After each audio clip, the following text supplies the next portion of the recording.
Hey y'all, for those who are just jumping in or following, this is episode 14. So, there were a couple of things that I misspoke about that I need to correct. At this point, I was experiencing people parked out in front of my apartment, people driving back and forth. My mail, however, was still intact. I was still receiving all of my mail. However, I was getting anonymous texts from unknown numbers, texts from apps. And the reason why I would know that because I would try to call them and it would be like a text me now type of app or service, as well as spoof phone calls or even by businesses, by regular people.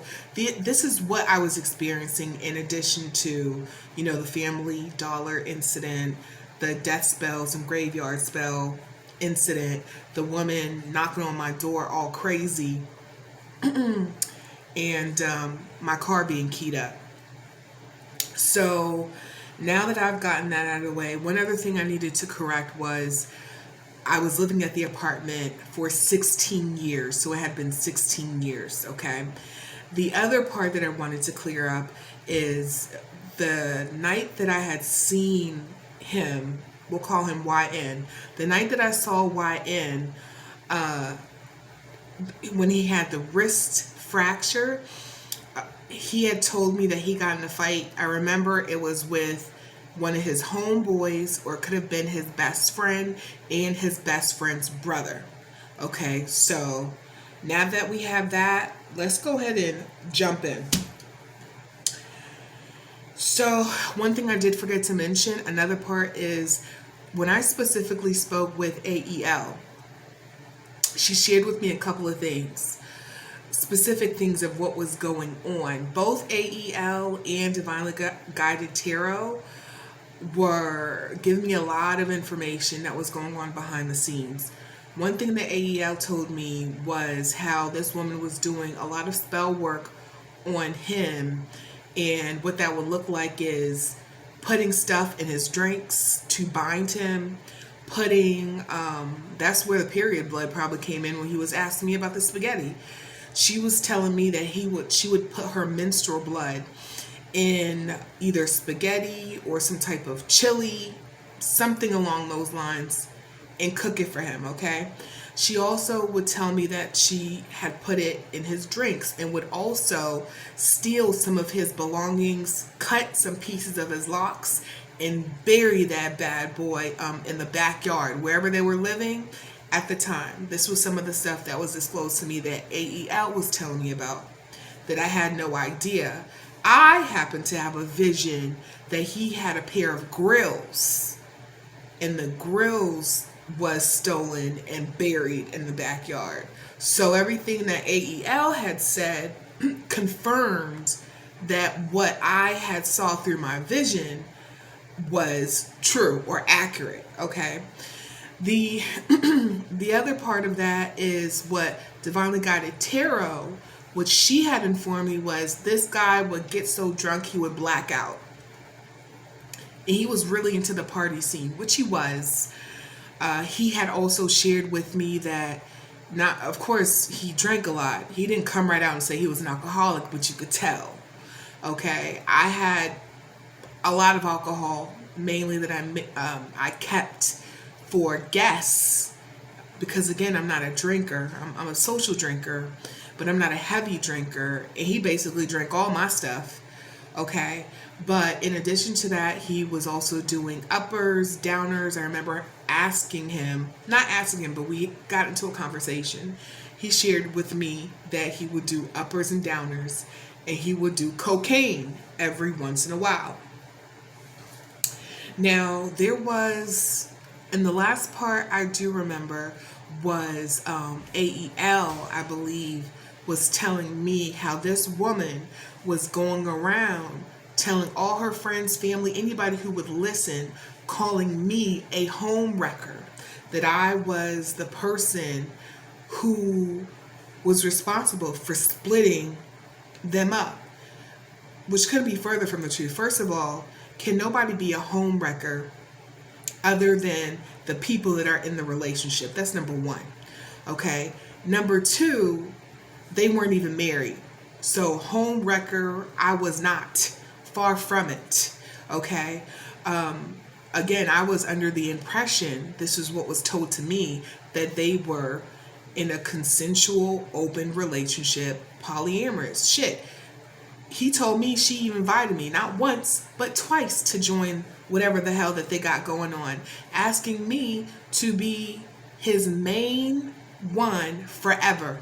Those were his exact words. I want you to be my main other forever. That's what he told me, or that's what he asked me.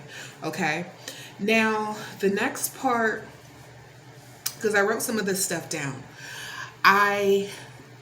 another part was, I remember when he had moved from Delaware, and there was a time where he had came to visit me, and he said how he had a longer drive because normally Delaware is like 45 minutes. And he said he had a longer drive, like maybe an hour and some change. And I was just like, well, where are you coming from? And he had said that he was, at that point, he was living in New Jersey. Okay, so this could be anywhere from January, February of 2021. Now, one of the things that I need to share with y'all, this is what happened. He came over to my house. He asked me if he can come over to my house. I said yes. He chilled. It was supposed to be like a weekend thing, a couple of days he spent, over. And he had came over like right after work. And we're sitting down in the kitchen. And he's telling me, he says, hey, I spoke to my brother and just to get some advice about, everything that had gone on between us. And I wanted to let you know that I apologize and I shouldn't have done you like that. And, what I did was dirty. And he was just like, and I have to man up and apologize for how I treated you because you didn't deserve that. He was just like, you're a good girl. You didn't deserve that. So I'm looking at him. I'm like, wow, that's very big of you. He had basically apologized for everything he had put me through up until that point. Okay. He had also had asked me, he had also, remember him telling me, he said, he said, you remind me of my mom. I said, huh? I said, how? He said, you remind me of my mom. He said, I have a lot of respect. He said, I have respect for you. He said, you remind me of my mom because you're a strong woman. He said, my mom's a strong woman. And he had also, what else did he share with me? He had also said, I want you to teach me how to love. He was just like, I don't know how to do it. And I want you to teach me how to love. This is what he said. And he goes and says, he said, for me, it was, y'all, he said, for me, it was love at first sight. And I said, love at first sight?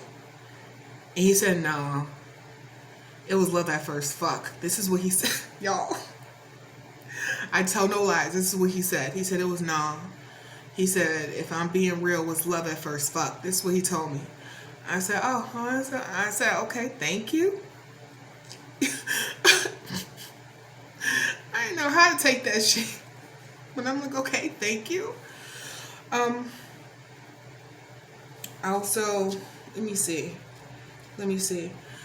So one of the things that I did was, because I was getting these vivid dreams about different spell work that was being done to him, and coupled with the feedback I was getting with the psychics that I called, I basically gave him a few crystals.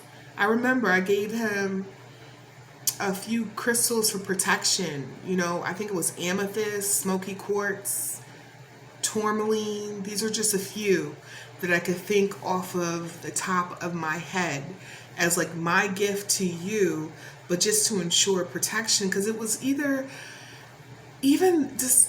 though I went through all that with him, it was just like, it was still tugging at the heartstrings, because I was just seeing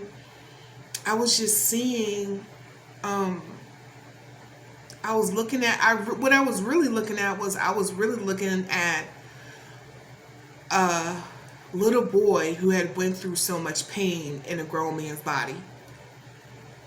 In that, and then him having to deal with it. And I think that is really what pulled at my heartstrings. Okay, especially as an empath and an intuitive. Okay. Let me see if I left anything out.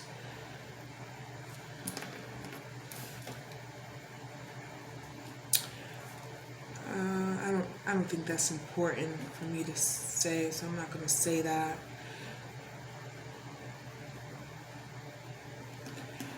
Okay. The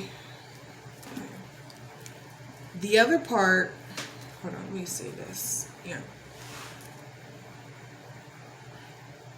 The other part, I also remember me just sharing some of the experiences that I had, that I was going through with my ex. It was more of an annoyance than anything. And I remember him telling me, he said, all you got to do is say the word. I said, what? He said, all you got to do is say the word. He was just like, give me the name. I'll find out the rest. And then he was just like, and he won't be bothering you anymore. He's like, it don't matter. Just give me the name and I can find him anywhere. And I remember when he said that, that really stuck with me, because I'm like, what type of connections you got where you can go ahead and literally find anybody anywhere? I didn't ask him that, but I certainly thought about that. But knowing what I know now, it makes sense. Okay. Now, the other part that I'm going to share with you is on a different incident, or was the same, around the same time, okay, where we were messing. He had came over to my place, okay? It was like nothing, normal as usual. He came over to my place. I probably already fixed something to eat because he loved my cooking. So I probably fixed him something to eat. And then he's saying right now, I still love your cooking. Y'all, okay. Back to the schedule program. Apparently he's here. Back to the schedule program. So the next part is, there was a point where he went, where'd he go? He was over at my house. We were having a good time. We were drinking, we were playing card games, chilling, dancing, being goofy, just genuinely enjoying each other's company for what it is or was, at the time. No stress, just enjoying it. And I remember where he said, I need to go ahead and get something right quick. And here I am almost having PTSD, like, is this going to be the same thing where you go out and you out and you lock the door behind you and you on some ghosting shit? And he looked at me, and before I could say that, he said, no, I'm not going to do that to you. He said, I'm really going to go ahead and get him a bottle to drink. So he did. He got a bottle of drink. He came back. We were hanging out, and then later on, he was just like, he needed to go to his car. So I'm like, he looked at me, he said, you see my phone? I'm gonna leave it right here, so I'm coming back. This is what he told me. So it's no funny business. And I'm like, okay. So 10 minutes, 15 minutes, 20 minutes pass by. He does not come back. I go ahead, and at this point, I rest. No, what did I do? I went downstairs, I locked the doors behind him, and then I locked my door. And I think about 20-25 minutes before I went to sleep, I went ahead and called his phone. I don't know why, but I called his phone because I had forgotten that he had left it there, and he did. It was ringing in my bedroom. And then my ass went to sleep. So my ass went to sleep, and then all of a sudden, I heard somebody knocking at my door. And I'm like, how did anybody get in my door? My doors were locked. Well, I guess one of my neighbors had came in, and he had come in right behind him. At this point, I didn't want to, I'm like, I don't even want to talk to you right now. Because at this point, it had been 2 hours since he said he needed to take a trip to his car. Okay. So I go straight to sleep. I go on my bed, turn my back around, and I go to sleep. Well, one of his ways of apologizing is through fucking. Okay. So then 1 minute I'm asleep, next minute, can I be vulgar like this? Next minute, I feel him. Okay, I'll put it like that. Now, you guys gonna have to connect the dots on that one. So, but when I feel him, it's cold. Like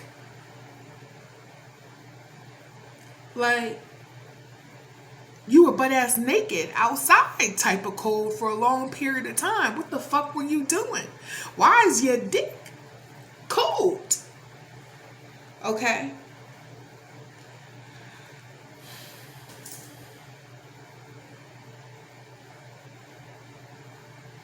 So I remember trying to inch my way away from him and then pulling covers, like tucking it behind me so you don't try no funny business. But he still tried it. And I think at some point I was just like, fuck it. So I lifted my leg up. Y'all, I know this is I know whatever. Okay. So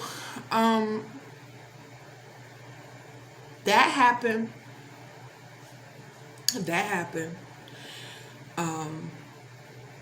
And I'm trying to figure out, and there's a reason why I'm telling you this, because that shit in itself is embarrassing.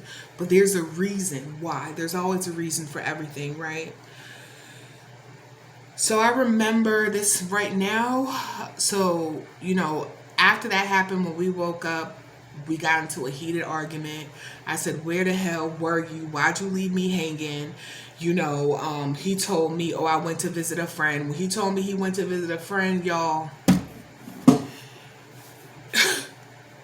I believe I kicked him out my house. I believe that's what I did. I kicked him out, or he felt a certain type of way and he left after that. Okay. So at this point, he wasn't living there, mind you, he was visiting. So then what ended up happening was, I think one of the last times that I had seen him, and this was in March, and he comes and he sits down on the couch and we're holding hands. He grabbed my hand, he holds my hand, and he basically was just like, I just want to let you know. He said, that I love you. He said, he said, I love you. I believe he said, I love you. And he held my hand, and he was like staring through at my eyes. I'm like, what the hell? When did he get all sentimental like this? I'm like thinking to myself, like, I ain't never seen him this sentimental. Normally I see him like very stoic, you know what I'm saying? No emotion whatsoever. But this time it just seemed different. It just felt different.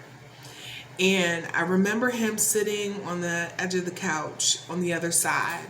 And he said, well, I just want to tell you something. I said, what? He said, I'm going away for a while. Now, when he said that, normally when I hear street dudes or hood dudes talking about I'm going away for a while, I'm thinking they're going to jail.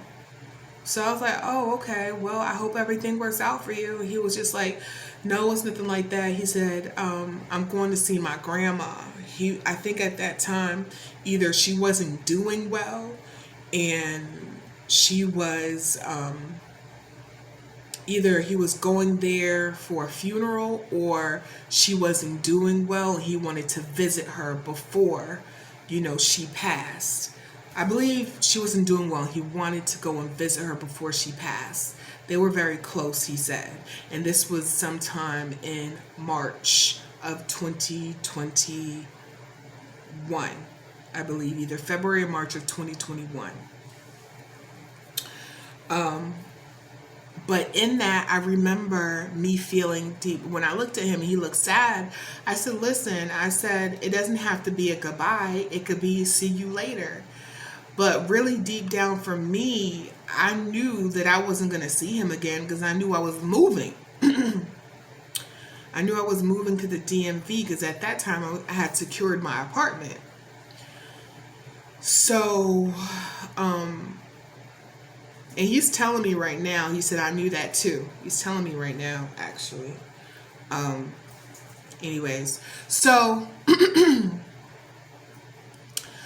that's what happened, y'all. That's what happened. That was,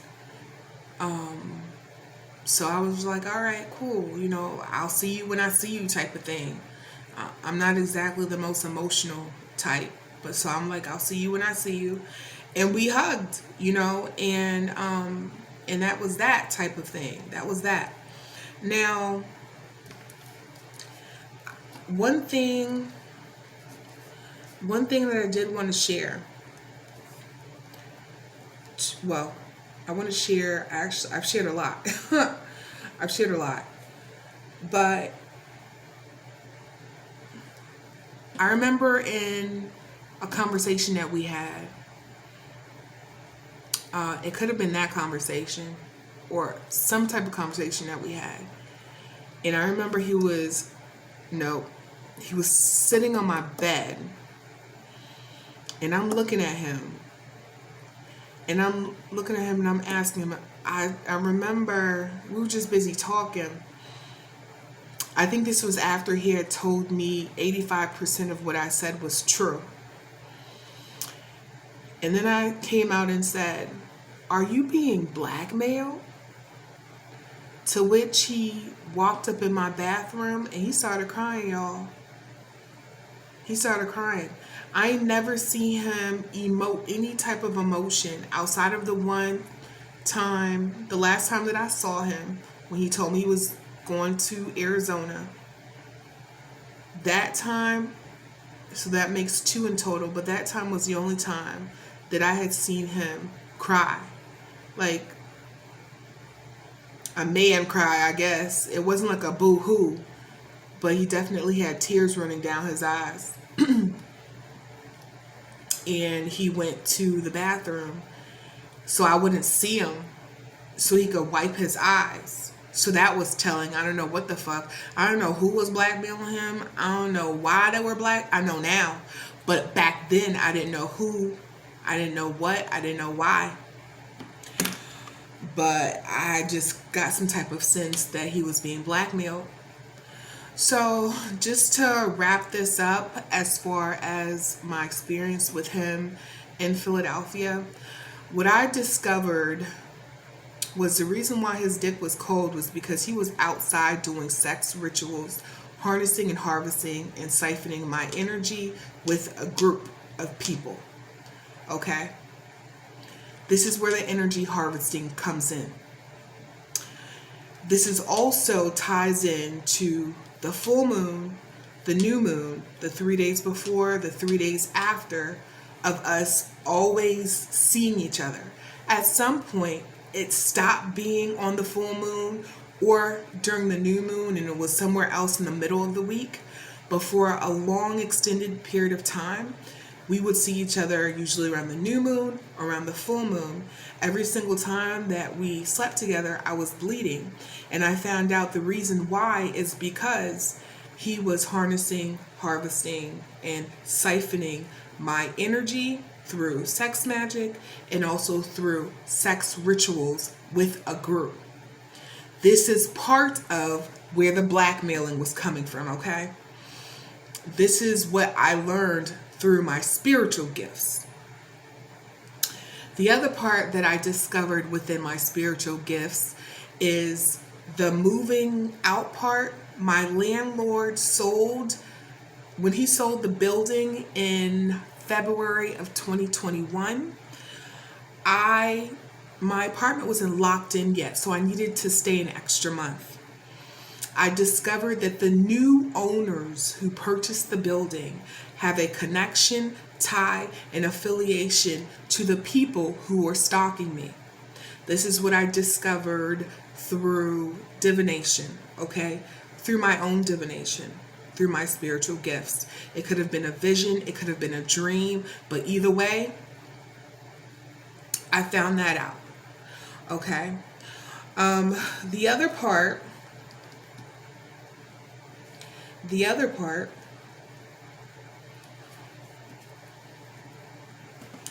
so the other part is I was targeted.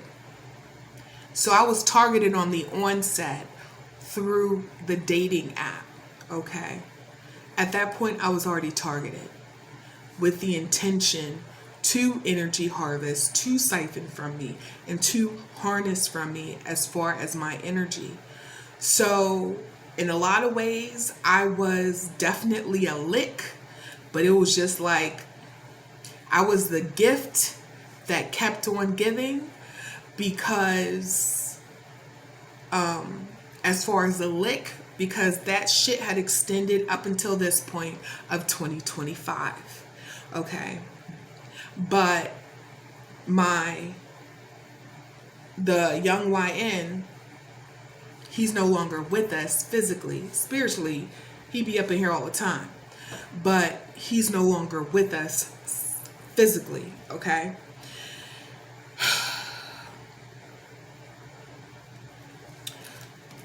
I just want to make sure I have added everything in here that needs to. And the other part is he shares a huge amount of guilt because of, one, what he participated in, what he was involved in, what he did as far as his wrongdoing against me. He's saying because I didn't deserve it. I didn't deserve it. That's what he's saying. So he is very apologetic for what went on against me, and because he didn't do anything. He knew about what was going on against me while he was alive. He participated in it. He was involved in it, and he stood by and did nothing. Okay. So let me stop right here, and then I'll continue on the other side.